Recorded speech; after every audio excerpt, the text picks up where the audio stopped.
Hello and welcome to the session on Java programming. हमेशा की तरह इस वीडियो सेशन को शुरू करने से पहले हम रीकैप करेंगे अपने प्रीवियस वीडियो सेशन का। प्रीवियस वीडियो सेशन में हमने क्वेश्चन नंबर 18 के रूप में ये चेक किया कि स्विच केस स्टेटमेंट से हम वोवल कॉन्सोनेंट को कैसे आइडेंटिफाई कर सकते हैं। तो आप ये कह सकते हैं कि स्विच केस स्टेटमेंट को हम कैरेक्टर्स पर या अल्फ़ाबेट्स पर अगर कंडीशंस स्पेसिफाई करने के लिए यूज़ करें तो उसका एग्जांपल हमने प्रोग्राम नंबर 18 के रूप में डिस्कस किया अपने प्रीवियस वीडियो सेशन में। आज के इस वीडियो सेशन में हम आइट्रेशन स्टेटमेंट नया कंसेप्ट डिस्कस करने वाले हैं। इससे पहले हमने सिलेक्शन प्रोग्रामिंग और उससे पहले हमने सीक्वेंशियल प्रोग्रामिंग के बारे में डिस्कशन किया था। तो आइट्रेशन स्टेटमेंट्स जो है जावा के अंदर कैसे यूज़ होती हैं या उनका क्या रोल होता है। तो प्रोग्रामिंग के पॉइंट ऑफ व्यू से अगर हम ये कहें कि कई बार हमारी ऐसी रिक्वायरमेंट होती है कि हमें कुछ सेलेक्टेड स्टेटमेंट्स को बार बार रिपीट करना पड़ता है जब तक कि हमारा कोई प्री डिफाइंड जो टारगेट है वो अचीव नहीं हो जाता। तो ये जो काम है वो हम आइट्रेशन स्टेटमेंट्स की हेल्प से बड़ी आसानी से फुलफिल कर सकते हैं। अगर हम दूसरी प्रोग्रामिंग लैंग्वेजेस से कंपैरिजन करें तो जावा के अंदर भी हमें 3 तरह के लूप कंस्ट्रक्ट जो है वो अवेलेबल करवाए जाते हैं जिनका हम यूज़ कर सकते हैं अपने आइट्रेशन रिक्वायरमेंट्स को फुलफिल करने के लिए। सबसे पहले हम यूज़ करते हैं फॉर लूप का, फिर हम वाइल लूप का यूज़ कर सकते हैं और डू वाइल लूप का यूज़ भी किया जा सकता है आइट्रेशन स्टेटमेंट्स को अपनी रिक्वायरमेंट के अकॉर्डिंग फुलफिल करने के लिए। अब बात करते हैं कि लूप्स के लिए क्या चीज़ें इम्पॉर्टेंट हैं।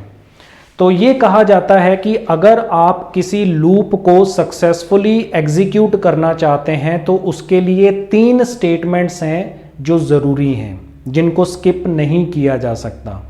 सबसे पहले नंबर पे आती है इनिशियलाइजेशन, जिसका मतलब ये होता है कि आप लूप को कहाँ से शुरू करने वाले हैं ये हम डिफाइन करते हैं इनिशियलाइजेशन के रूप में। दूसरे नंबर पे आता है क्राइटेरिया। क्राइटेरिया का मतलब होता है कि हम अपने लूप को कहाँ टर्मिनेट करने वाले हैं, कहाँ पे हम उसको एंड करेंगे, उसके लिए हमें क्राइटेरिया स्पेसिफाई करना ज़रूरी है। और तीसरे नंबर पे सबसे इम्पॉर्टेंट स्टेप, अगर हमें बिगनिंग से एंड तक पहुंचना है तो उसके लिए हमें इंक्रीमेंट या डिक्रीमेंट ऑपरेटर्स का यूज़ करना होगा। तो अगर आप पॉजिटिव लूप को इंप्लीमेंट कर रहे हैं तो आपको इंक्रीमेंट का यूज़ करना है, और अगर आप नेगेटिव लूप को इंप्लीमेंट कर रहे हैं तो आपको डिक्रीमेंट का यूज़ करना होगा। तो इन 3 स्टेटमेंट्स को अगर हम यूज़ करते हैं तो हम अपने लूप कंस्ट्रक्ट को बिना किसी प्रॉब्लम के इंप्लीमेंट कर सकते हैं जावा में। फॉर लूप के सिंटैक्स की अगर बात करें तो ये बड़ा ही इजी, अगर फॉर लूप की बात करते हैं तो बहुत इजी है इम्प्लीमेंट करने में, और ज़्यादातर जो प्रोग्रामर्स हैं वो इसको यूज़ करते हैं अपनी स्टेटमेंट्स को आइट्रेट करने के लिए। तो शुरुआत होती है इसकी फॉर कीवर्ड से, और इसमें 3 चीज़ें एक ही लाइन में ब्रैकेट में एनक्लोज करके सेमीकोलन से सेपरेट करते हुए लिखी जाती हैं। इनिशियलाइजेशन स्टार्टिंग होती है, सेमीकोलन क्राइटेरिया हमें देना होता है, और फिर उसके बाद हमें स्टेप मेंशन करने होते हैं कि किस तरह से ये वर्क करेगा। और इसकी बॉडी, लूप की बॉडी जो आपको स्टेटमेंट्स इसके अंदर रिपीट करवानी है वो हम इसके अंदर मेंशन करते हैं और टर्मिनेट कर देते हैं लूप को। तो आप ये कह सकते हैं कि फॉर लूप जो है एक तरह से काउंटर बेस्ड लूप है, जिसमें हम for example i equals to 1 लेते हैं, i less than equals to 10 है, तो 1 से 10 तक काउंट करते हुए ये अपनी एग्जीक्यूशन को प्रोसेस करता है और एक एक स्टेप आगे बढ़ता हुआ अपनी बॉडी में लिखी हुई स्टेटमेंट्स को रिपीट करता है। इसको हम बेटर तरीके से समझने के लिए एक एग्जांपल लेते हैं। क्वेश्चन नंबर 17 में आपके सामने डेमोन्स्ट्रेट किया हुआ है फॉर लूप का, जिसमें हमने प्रिंटिंग की हुई है काउंटिंग 1 से 10 तक की। तो बड़ा ही सिंपल सा एक लूप कंस्ट्रक्ट हम यूज़ कर रहे हैं। वेरिएबल हमने डिक्लेयर किया i, और लूप चलाया हमने i equals to 1, i less than 10 and i plus plus, और प्रिंट करवा दिया हमने i की वैल्यू को।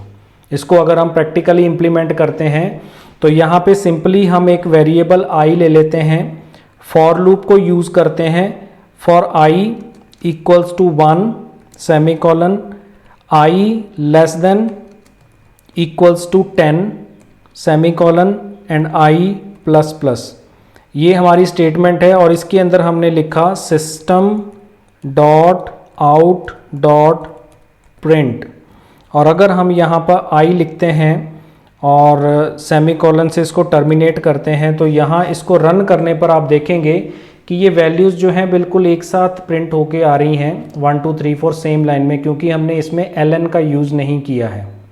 तो अगर हम यहाँ पर ln का यूज़ करते हैं और सेव करके इसको दोबारा से एग्जीक्यूट करते हैं तो आप देख सकते हैं कि हर आउटपुट जो है स्टेटमेंट का वो अलग लाइन में जनरेट हो रहा है। इसी वजह से हम ज़्यादातर ln का यूज़ करते हैं प्रिंट लाइन में।